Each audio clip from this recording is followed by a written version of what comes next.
When it comes to military hardware, the Russians are artists.Their tanks, missile launchers, and, most of all, their planes look a symphony of pointy perfection. We saw the photograph this week of two Russian Tu-160 Blackjack bombers cruising over the North Sea, and we all thought, wow, that's ballet in the sky.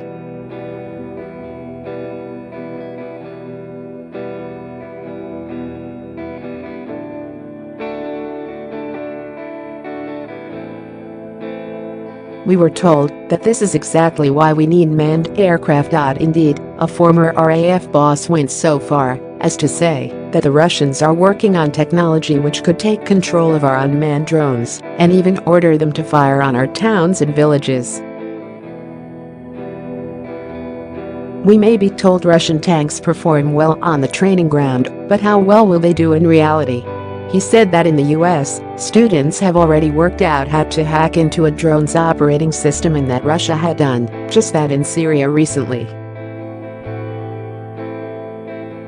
All of this is true. Friends of mine in the tech industry say that with a laptop and an aerial they could kill every diabetic who uses remotely operated insulin doses. And people with a pacemaker? We wouldn't need the aerial, said one.The message then is clear. As we put more and more effort into unmanned planes that can be operated from an armchair in East Anglia, the Russians can relax knowing that with a simple push of the return button on a MacBook, they could destroy the lot, leaving the path clear for their planes.Hmmm.I'm. I'm not sure about that, because I reckon that if the pilot of a Russian bomber ever pulled the lever to open the bomb bay doors, it'd come off in his hand. I know this because I've driven a selection of Russian cars and they were all terrible. The Lada Riva had suspension made from granite and all its warning lights, which were lit constantly, looked like boiled sweets.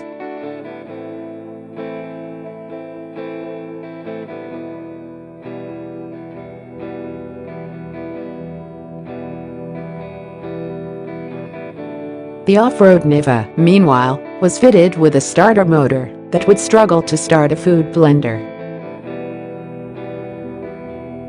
Every morning it sounded like an asthmatic trying to pull on a pair of heavy trousers. And it had an engine that even James May would call a bit underpowered. So I'm not really worried about Russia's armed forces or even its nuclear missiles. Because if they ever fired one of those, it'd whiz round for a bit looking pretty then land on St Petersburg. BRADFORD Council has decided to ban grouse-shooting on the land it owns on Ilkley Moor. Of course it has.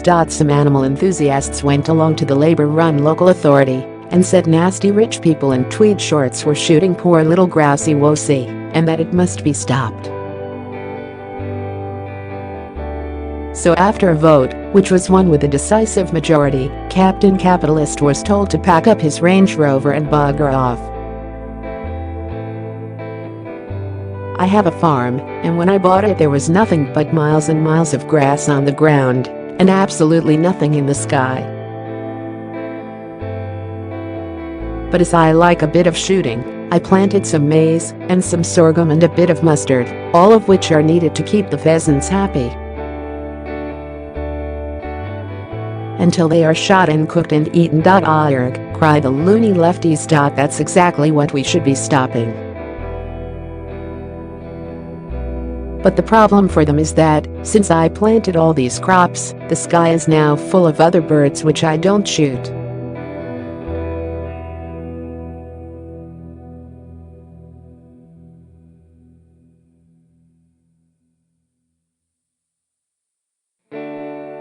When grass shooting is banned on Ilkley Moor, it'll all be set up for ramblers. There will be dog mess everywhere. Gorse will take over. Millions of pounds of taxpayers' money will be needed to keep things in check, and all of the birds will move elsewhere. That's the trouble with socialism.It never really works.WHO exactly decided that the Lake District should only be open to the old and the dull. They banned water skiing on most lakes ages ago, and anyone who tries to light a fire or do a bit of off-road motorcycling will be eaten by the National Trust and its henchmen. And now various Guardian reading locals are opposing plans for what would be Britain's longest zip wire across the man-made Ilkley Moor Reservoir. They say the shrieks of excitable children enjoying a quick whiz over the lake like Boris Johnson above would shatter the peace of the area. It honestly beggars belief. Because what exactly is so wrong with the sound of children having fun? What do they expect? That kids will go up there to do a bit of meditation? The Lake District is not theirs. It belongs to all of us.And if some of us want to make a bit of a racket while we are there, so be it. It's been interesting watching the new video reffing in action during this year's FA Cup.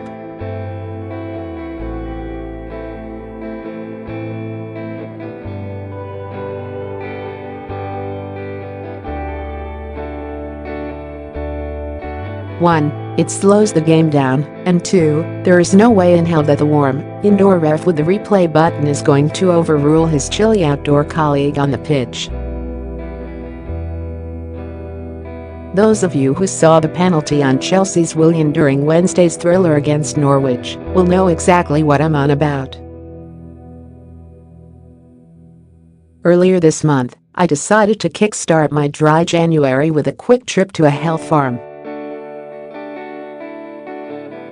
I was told that if I cut out potatoes and rose wine, I'd look like the love child of Willem Dafoe and Iggy Pop in about 8 weeks.